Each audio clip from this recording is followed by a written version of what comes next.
गुरुड़ा एवं अज्ञाप्त महर्षि दयानंद एतत् देशवासिनो जनान् उद्धर्तुं कर्मक्षेत्र वातरत।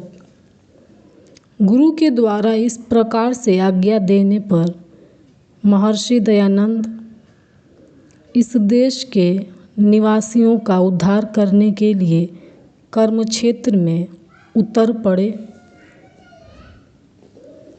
सर्वप्रथम हरिद्वारे कुंभ पर्वणि भागीरथी तटे पाखंडखंडिनीं पताकामस्थापयत्।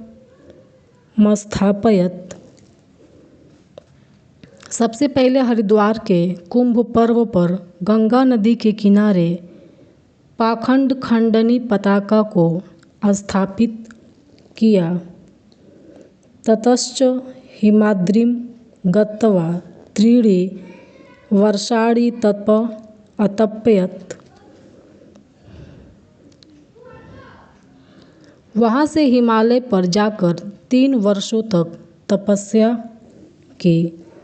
तदनन्तरम् प्रतिपादितवान् ऋग यजुस्साम सामर्थ्यवाणो वेदा नित्या ईश्वर कर्तृकाश्च ब्राह्मण क्षत्रिय वैश्य शूद्राणां गुण कर्म स्वभावे विभागो न तु जन्म न चत्वार एव आश्रमा।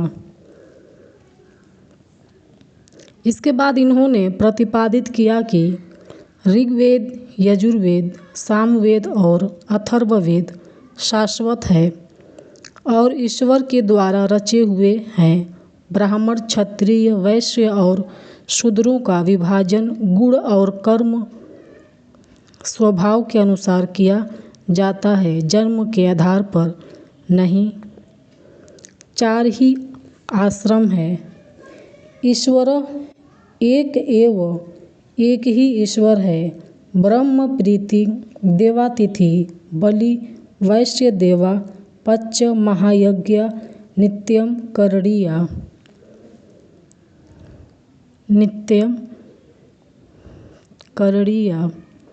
ब्राह्मण, क्षत्रिय, वैश्य और शूद्रों का विभाजन गुण कर्म और स्वभाव के अनुसार। ब्राह्मण पितृयज्ञ, देव यज्ञ, अतिथि यज्ञ और बलि, विश्व देव यज्ञ, इन 5 यज्ञों को नित्य करना चाहिए। स्त्री शूद्रो वेदम नाधियाताम। स्त्री और शूद्रों को वेद यज्ञ का अध्ययन नहीं करना चाहिए। अस्य वाक्यस्य असारतां प्रतिपाद्य सर्वेषां वेदाध्ययनाधिकारं व्यस्थापयत्।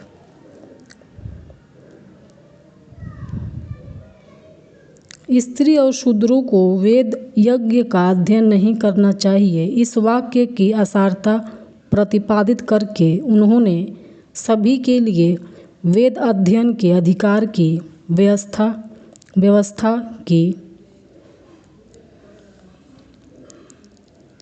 एवमेव पाखंडोन्मूलनाय वैदिक धर्म संस्थापनाय च सर्वत्र भ्रमति स्म।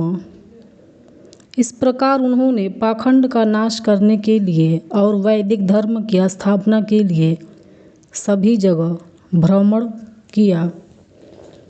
एवमार्य ज्ञान महादीपो देवो दयानंद यावज्जीवनं देश जात्युद्धाराय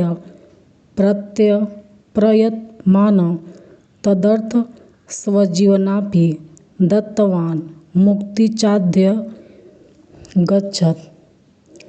इस प्रकार आर्य ज्ञान के महान दीपक महर्षि दयानंद जीवन प्रयत्न देश और जाति के उद्धार के लिए प्रयत्नशील रहे और अपने जीवन को भी दे दिया और मुक्ति को प्राप्त हो गए।